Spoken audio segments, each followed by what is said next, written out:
Ayan po, dahil sa kabi-kabila po yung pagpapadala ng demand letter dito kay Saldico para umuwi na rito sa Pilipinas, ay mukhang hindi na yata kinaya ni Saldico ang pressure. At ayun, nakauwi naman po, umuwi na po.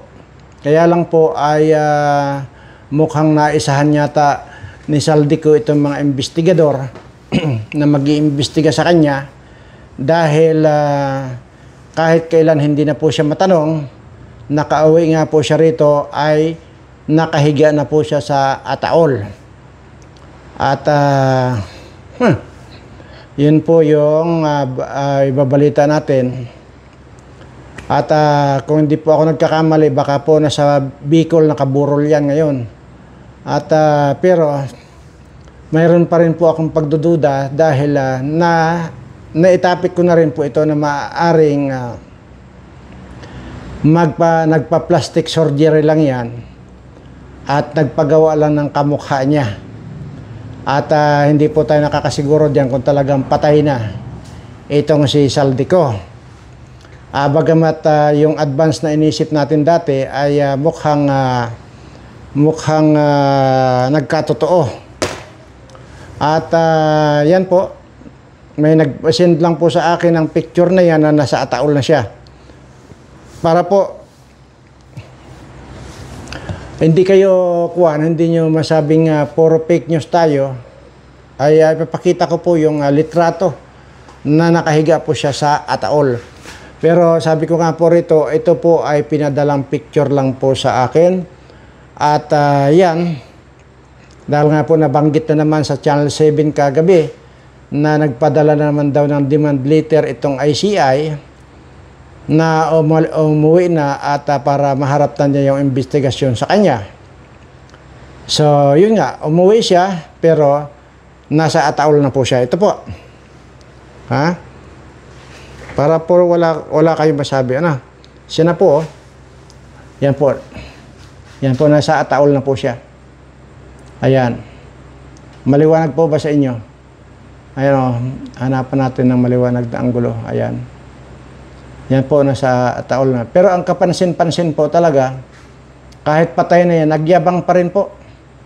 At dahil sa kanyang pagyayabang, ay sa halip na bulaklak po yung mga nandyan sa kapaligid sa kanya, ito to, ay mga pira po yan. Mga pira po lahat. Maging yun dito sa may kanya, hindi lang po maliwanag, pira po yung hinihigaan niya. At yun po. Yan po yung picture ni Saldico na kung saan ay naka-ataol na po siya. Sabi ko nga po, kung ito man po ay totoong patay na, ay diwaw. Diba?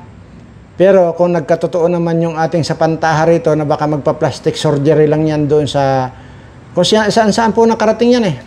Diba? Na ibang bansa, mayroon sa Spain, may Singapore, may France, may US, ewan ko kung saan pa yung iba, Dubai, diba? Ay, yan po. So, hindi natin maialis na ito ay baka nagpanggap lang ito na patay na kuno. Pero ang totoo nan ay plastic surgery lang po yan or either wax po yan. At nabanggit naman po natin ito dati, di ba? Na maaaring posible na mangyayari yun. At ito po ayan o. Ulit yan po, yan siya. Siya po yan, si Saldico. Ayan. Pero yun nga po, ang kapuna-puna rito, ayan po sa baba, puro pira po yan. At saka kaya po nakausli yung ulo niyan dahil ang hinihigaan po niyan, puro pira din po. Hindi lang po maliwanag kasi masyado pong maliwanag yung ilaw. Ayan, yan. Yan po, pira po yan, yun, pira po yan.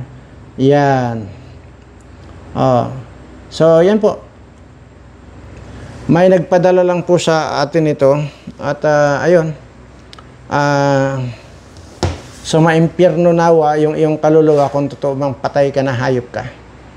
Yun ang sinasabi ko na pagka mga demonyong tao, ng mga nagkatawang tao, patay ka na, minumura ka pa. Ganun naman po yan. Kaya, kung ito nga ay abatan nyo mga po kung totoo yan, At kung saan po nakaburol yan, ay pupuntahan ko po. Pupuntahan ko mismo nakaburol. At sasabuyan ko pa po yan ng asido. Or either pagsasampalin ko muna. Kahit patay na po yan. Abangan nyo, alamin nyo po kung saan nakaburol yan. At ibibideo ko po yan. Kung paano ko sabuyan ng or either baka sabuyan ko ng gasolina yan at sindihan ko na lang yan. Walang bodyguard sa akin pag ako na nagsabi. Alam ko, maraming bodyguard yung hayop niya. Ang daming pira yan. Ang daming mga pinapalamon yan at mga pinapasweldo. Pero basta pang patay na yan, sabihin niyo po sa akin kung saan nakaburol, hindi ko po alam eh. At bubuhusan ko po ng gasolina at sisindihan ko mismo. Nakabidyo po yan para wala kayong masabi. Ayan. So, yan na. At least naipakita ko sa inyo. Ayan po ay gusto ko lang pong liwanagin. Yan po ay pinadala lang sa akin na picture na nakataol na itong si Saldico. At kaya ko naman po diniscuss yan dahil diniscuss po natin dati dito na posibleng magpatay-patayan yan or magsakit-sakitan ng hayop na yan. At pero ang totoo niyan, kung patay man yan, ay baka wax na lang po yan. Anyway, so dito na po tayo ngayon sa pag-usapan na po natin. Ayaw ko po munang mag-kwan dito, mas yung kukontrolling ko lang po yung galit ko. Bagamat nanggigigil ako, kaya lang ay medyo kukontrolling ko lang po dahil puro kwan po puro negatibo po yung sinisend sa akin sa email address ko ng YouTube na ang sinasabi na pakakwan daw yung mga content ko kaya wala raw advertisement. Pero okay lang po yan at kaya lang sige lang at wala namang problema yan kung wala tayong advertisement. Basta ang mahalaga rito ay naipaparating ko sa inyo yung mga dapat na malaman ninyo. At maliban po doon ay medyo sumasama kasi yung pakiramdam ko pagka sobrang galit ko. Kaya medyo easy lang, ay kumbaga. At kukontrolin ko. Ngayon po ay ayun na. Pinakita na po ni John Vic Remulla. Yung DILG po natin, DILG Secretary na si John Vic Remulla, pinakita na yung magiging kulungan nitong mga sangkot sa flood control project. Pinakita na po. At ang nababanggit dito, yung mga kontraktor lang, mga DPWH, paano yung mga congressman? Kailan yung lahat ng mga congressman kayo? Maniwala kayo sa akin. Pag nakita ko kayo, dodorogin ko mga bungo ninyo, mga hayop kayo. Pag walang nakulong na kwan dito, na mga congressman, maniwala kayo sa akin. At nako, ito na po, at pinakita na po ni John Vic Remulla yung magiging kulungan nitong mga demonyo na mga nagpahirap sa mga kababayan ko. Mga naging sanhi ngayon ng patuloy na pagdami ng mahihirap nating kababayan at patuloy na pagdami ng ating mga kababayan wala na masaing dahil po dito.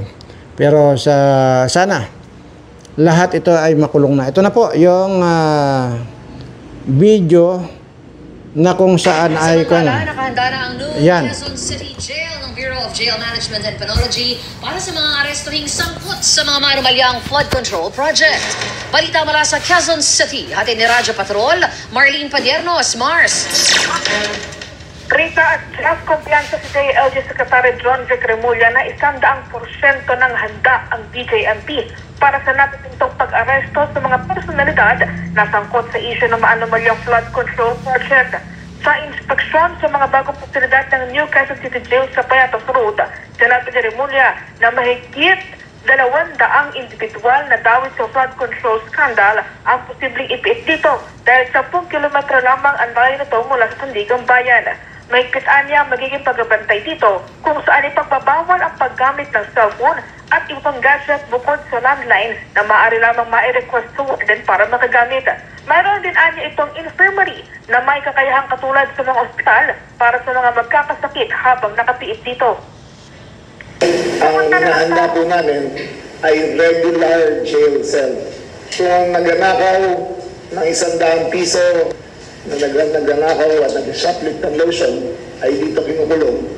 Yung nanakaw ng bilyon-bilyon ay sa aking palagay ay dapat dito na rin sila ilagay. Kasama ka rin dyan.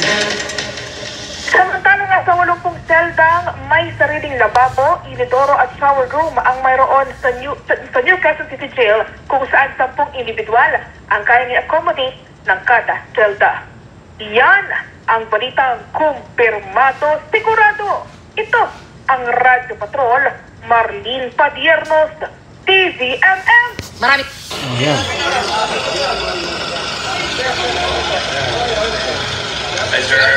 O yan na po. Diba? At yung mga nagnakaw daw ng 100 sa nag-shoplift at saka itong mga nagnakaw ng bilyon-bilyon ay din daw sila makukulong. At hindi pa niya sinabi na balang araw ako dito rin ako makukulong. Sana ganun ang sinabi ni John Vic Remulla.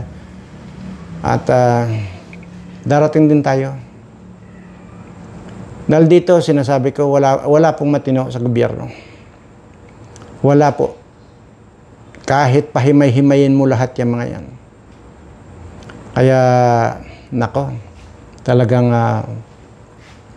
sige lang, oras nyo ngayon.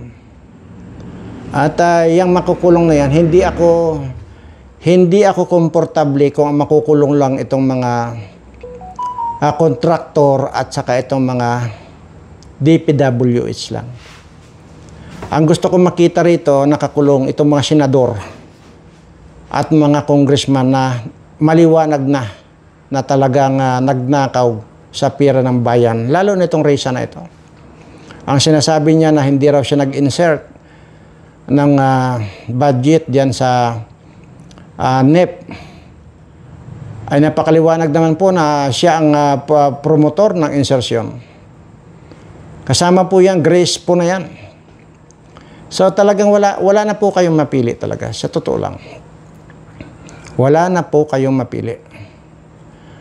At habang nagpapasasa sa pira ng bayan itong mga animal na ito, ganun din yung paglubo at pagdami ng mga gutom nating mga kababayan. Kaya nga po, sinasabi ko sa inyo na hanggat hindi natin pinapatay itong mga kawatang ito, wala na pong pag-asa na umangat pa ang buhay ninyo. Mananatili kayong parang ahas na gumagapang sa kahirapan. Samantalang itong mga congressman at mga senador na ito, napakasarap ng buhay, nagagawa pa nilang mga babae ng 5. Ayan. Dahil diyan sa mga pirang kinulimbat nila. Pero speaking of babae, ay talaga ng mga bumulaga na naman sa social media yung babae ni Abalos. See? Kaya talaga Kaya kaya mga magnanakaw itong mga ito kasi nga para masuportahan yung kanilang kalibugan, kanilang mga bisyo. Yan yun. Kagaya po nitong si Laylay. Nung mabalitaan niya na binaril ni Trillanes yung kanyang bayag at warat yung bayag ni Trillanes, ay nag-iisang bayag na nga lang niya, nabaril pa niya. Ngayon, 0 bayag na siya. Anong malaman ni Dilaylay? Naglulupasay sa iyak. Iyak ng iyak. Sabi niya, ano ba nangyayari sa iyo? Bakit hindi ka nag-ingat? Kaysa isahang bayag mo, binaril mo pa.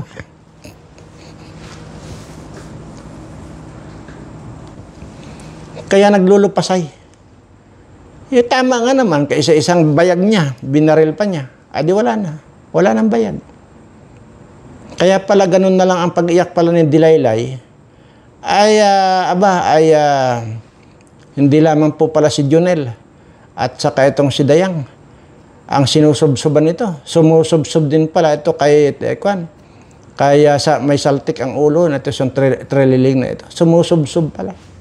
Kaya nung nalaman niya na binaril ni trililing yung kanyang bayag, hindi rin pigil yung pag-iyak. At hindi lang basta iyak, naglulupasay pang araw. Dahil doon sa pagkawala ng nag-iisang bayag ni Trillanes. Anyway, mapunta naman po tayo dito sa ICI. Kita nyo naman. Hindi naman po lingid sa inyong kaalaman na yung official or ambassador ba? Ambassador ba o official lang? Official ng American Embassy sumugod doon sa opisina ng ICI at inalam kung anong pinaggagawa ng ICI at kung anong gustong gawin ng ICI. Dahil nga naman, yung mga pronouncement nitong mga may mga buyong na mga tao dyan sa ICI na yan, ay lumampas na 2 buwan na yata sila. Hanggang ngayon wala pa raw silang nakukuhang concrete evidence para maidemanda. See? Kaya mismong official na ng Amerika na galing sa American Embassy ang pumunta na, dinalaw na sila. Pinakialaman na sila.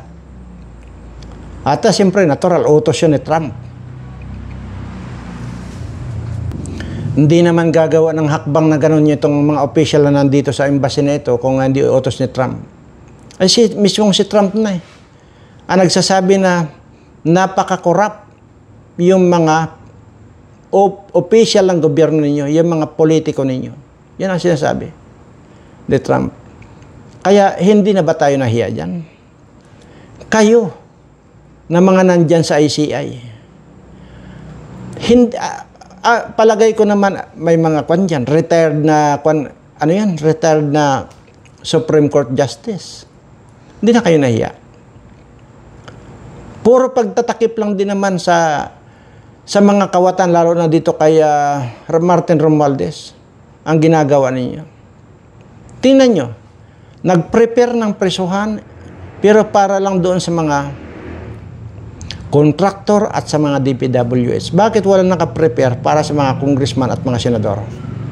Kaya yun, pinakialaman na kayong puntahan ng officer ng American Embassy. Ito na po ang katibayan na pinuntahan sila. At para wala po kayong masabi, pakita natin at least. Yan talagang priority namin. Ayan pa. Nagkakautal-utal pa itong itong tagapagsalita ng ICI, nagkakautal-utal pa magpaliwanag kung bakit pinuntahan sila ng officer ng American Embassy. Ayan na po. Ayan na. Hi, sir. Oh, di maganda. Oo, ay. Ano ba ito?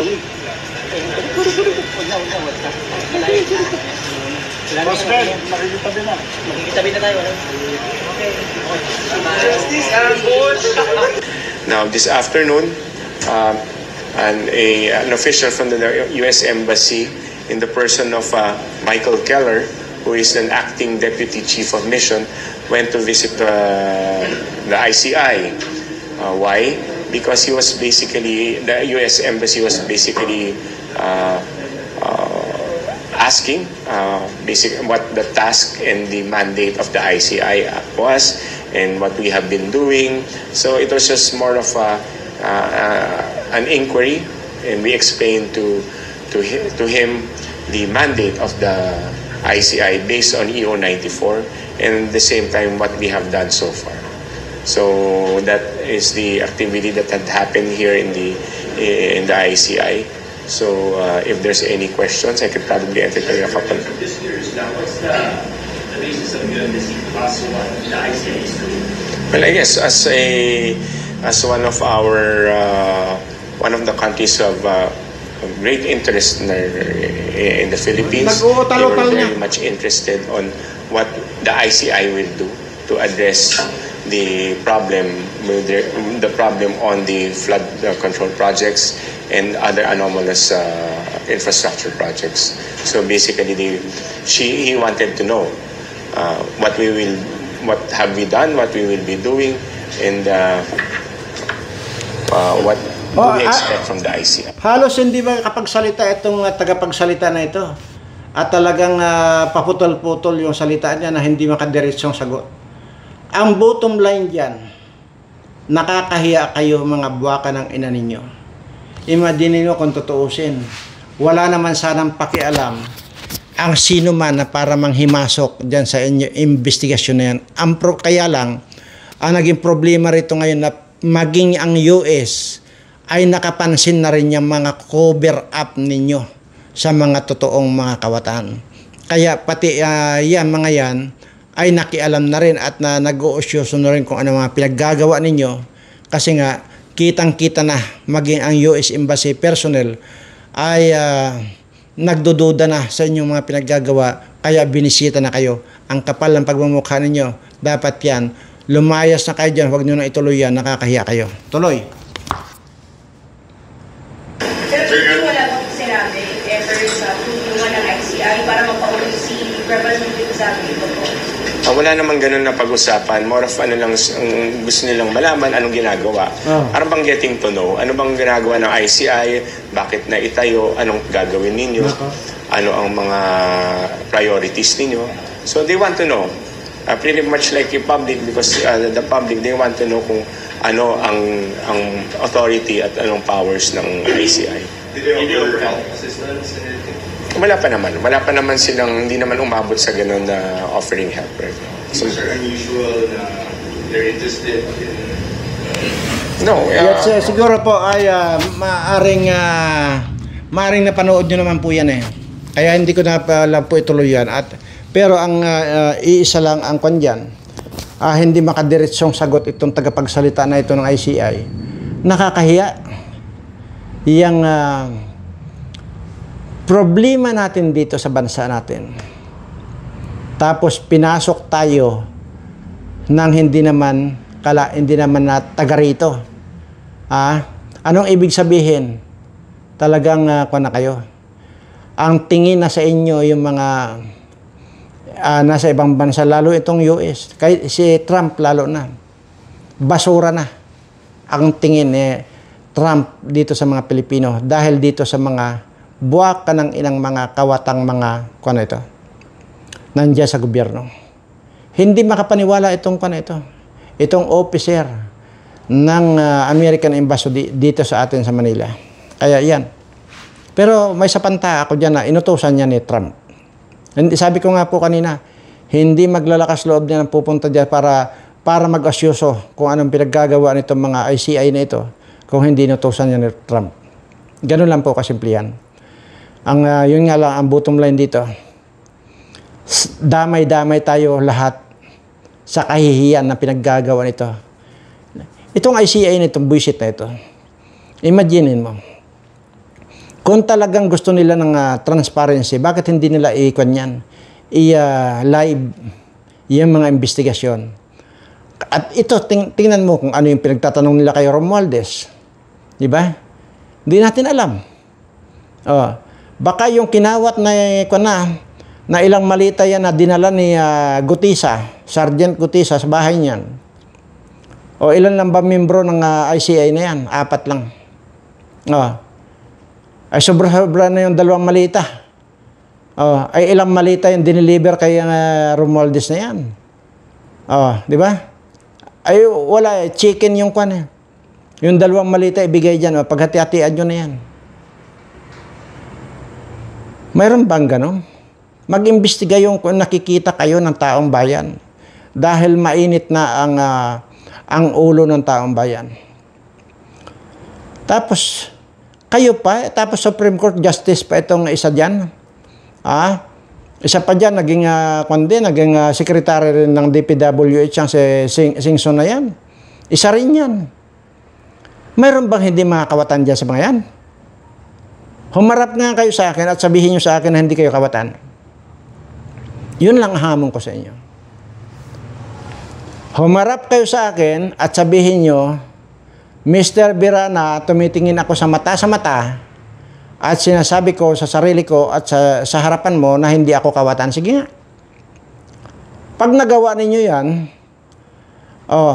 sige. Tingnan natin kung makakalusot kayo. Kung wala akong ebidensyang isasampal sa pagmumukha ninyo. Ngayon, kung wala akong ebidensyang isampal sa pagmumukha ninyo, at talagang malinis kayo, abay may premyo kayo sa akin. Pero kung magsasalita ka lang nang wala kang ikaw ay malinis, tapos may ebidensya akong isasampal sa mukha mo, ay hindi na ka na makakaalis dito sa harapan ko, kakatayin na kita. Ganun lang kasimple. Sige, nahamon ko kayo. Buisit kayo. Meron bang hindi kawatan dyan? Lahat yan mga yan, sinasabi ko. Lahat yan magnanakaw. Kaya, uulitin lang natin. Ito po ay pinadala lang sa akin. Itong picture na ito ay pinadala lang po sa akin. At ayon dito sa mukha na ito, ay si Saldi ko nga po ito. Nakahiga sa ataol. Ayan. Ayan siya. Tapos, instead na bulaklak, yun nandyan sa nakakuan dyan, puro pira po yan.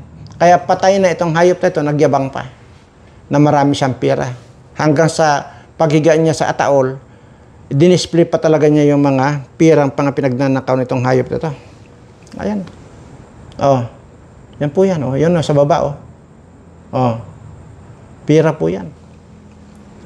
So, sana nga totoo.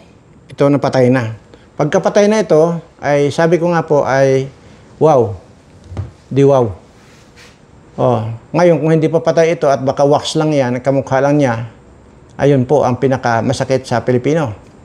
Dahil ang pagkakaalam po natin dito, itong si Romualdez at itong si Bangag talagang sinadyang patakasin niya si Saldico na yan. Para hindi sila maling. Kasi ang sinasabi ni Saldico, hindi ako ang the most guilty. Sabi ni Saldico. Dahil unang-una, pinag-usapan, pinagmitingan namin yan. At sa harapan namin, pinirmahan niya ni Marcos. So, pinapalabas niya na hindi raw siya ang most guilty. So, sino ang most guilty? Natural, ito si Bangag. Saka ito na rin si Romualdez. Anyway, parang nag-iinit na naman ang ulo ko at baka makapagmura dito at hanggang dito lamang po tatapusin na natin. At sabi ko nga po ay iwasan ko muna magmura rito. At sa lahat po ng aking mga subscriber, muli po ang aking pagpapaalala sa inyo. Ingat po kayo lagi sa lahat ng oras at pagkakataon upang sa ganun ay makaiwas kayo sa lahat ng uri ng kapahamakan, sakit man yan o problema sa buhay. At huwag po na kayo makalimot na magdasal sa ating Panginoon na ibigay na po yung swerteng para sa inyo. Napakasimple lang po yung gusto ng ating Panginoon. Tumingala kayo at sasabihin nyo lang, Panginoon, ipinapaubaya ko na po sa inyo ang aking buong buhay. At kayo na po, ikaw na po ang bahalang gumawa ng programa para sa akin. Ganun lamang po kasimple ang magdasal. At wag niyo pong dadasalin yung Ginoong Maria. Napakalaking insulto po yan. Dahil tingnan nyo, itong mga kahunghangan itong mga pare na ito. Sasabihin ba namang Ginoo itong si Maria, ay babae yan. O, di ba? Huwag niyong dadasalin yan. Masusumpa kayo ng ating Panginoon pag dinasal ninyo yan. Yun lamang po yung tinuro ko, yun lamang po ang dasal. Wala na pong iba. Para mag-grant po ang inyong mga dalangin sa ating Panginoon. Huwag rin po kayong umasa sa mga pare at mga pastor, mga kung ano-ano pang mga ministro. Dahil unang-una, yung mga yan, babaero din po yan. Gusto niyong mag-challenge sa akin? Pastor, pare, dadalhin ko kayo, may mga babae. Sus! Anyway, sabi ko nga po ay bago pa lang kumulo ang dugo ko, ay tatapusin ko na po ito. Maraming salamat po sa lahat ng aking mga subscriber. At lagi po niyong isaisip na ako po ang totoong nagmamahal sa inyo. Kaya lagi niyo pong naririnig sa akin ang katagang mahal na mahal ko po kayong lahat.